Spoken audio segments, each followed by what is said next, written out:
أعوذ بالله من الشيطان الرجيم. بسم الله الرحمن الرحيم. لعن الذين كفروا من بني إسرائيل على لسان داود وعيسى بن مريم ذلك بما عصوا وكانوا يعتدون.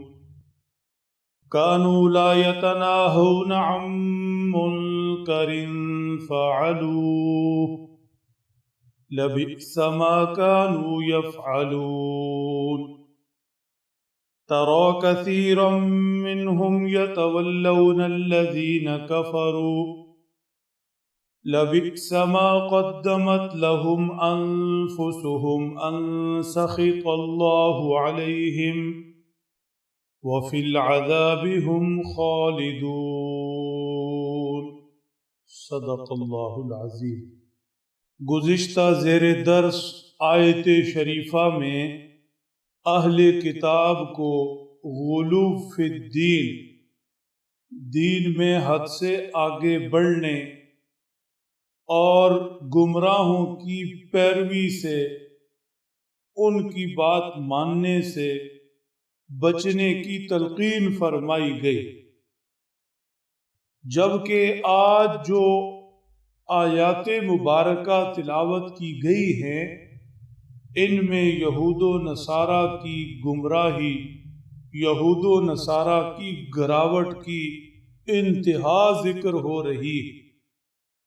یعنی منع کیا گیا کہ دین میں حد سے آگے نہیں بڑھنا، گمراہوں کی پیروی نہیں کرنی، لیکن دونوں نصیحتوں میں نہ صرف یہ کہ انہوں نے عمل نہیں کیا بلکہ گراوٹ کی انتہا کو پہنچے، انتہا کا غلو فی الدین اور انتہا کا گمراہوں سے یارانہ دوستی.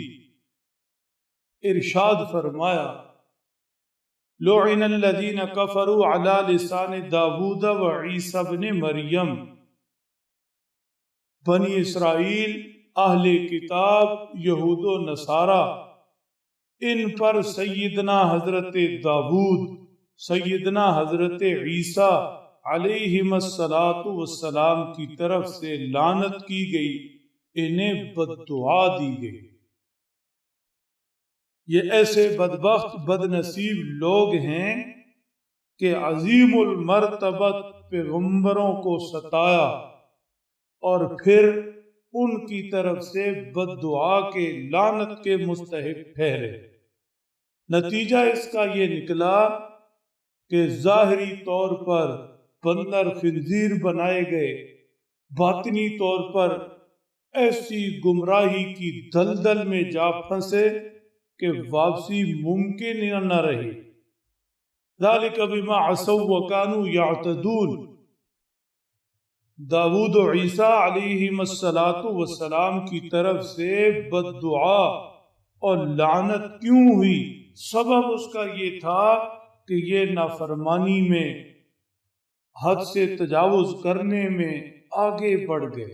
ان کی نافرمانیوں، حد سے تجاوز کرنے کے بسبب ایسے ہوا.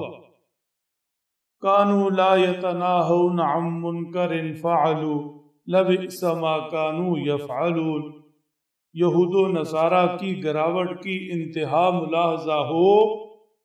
ایک تو یہ کہ خود اللہ کی نافرمانیوں کے مرتکب ہوئے، منکرات میں جا پھنسے، اور دوسرا یہ اس پر مستزاد یہ کہ اللہ کے نافرمانوں کو ان کی نافرمانی سے روکنے کے بجائے ان کے ساتھ باہم شیر و شکر ہو گئے. جو لوگ منکرات میں پڑے تھے انہیں منکرات سے نہیں روکا. یہ برا کام تھا جو انہوں نے کیا. ان کے ساتھ دوستیاں لگائی، تعلق بڑھائے. نتیجہ یہ نکلا کہ ان کے دل سے برائی کی نفرت ہی ختم ہو گئی. مریض جب بد پریزی پر اتر آئے یا پھر بد پرہیزی کو ہی شفا سمجھنے لگ جائے تو مریض کو شفا کہاں ملے گی؟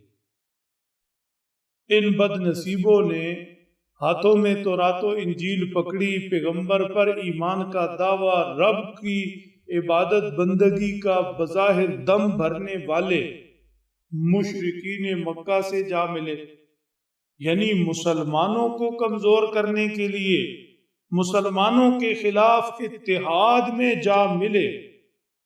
ترا کثیرا منہم یتولون الذین کفروا، بہت سو کو ان میں سے آپ دیکھیں گے کہ یہ دوستیاں لگاتے ہیں کافروں کے ساتھ۔ توحید کا علم بردار ہونے کا دعویٰ دیکھو اور مشرکین سے مسلمانوں کے خلاف دوستی لگانا دیکھو۔ فرمایا بڑا برا رستہ انہوں نے چنا، تباہی، اللہ سے دوری کا رستہ۔ ایسے میں آخرت کے لیے انہوں نے کیا تیاری کرنی اور کیا بھیجنا۔ لبئس ما قدمت لهم انفسهم ان سخط اللہ علیہم، برا ہے وہ جو انہوں نے کیا اور اپنے جی کے لیے آگے بھیجا۔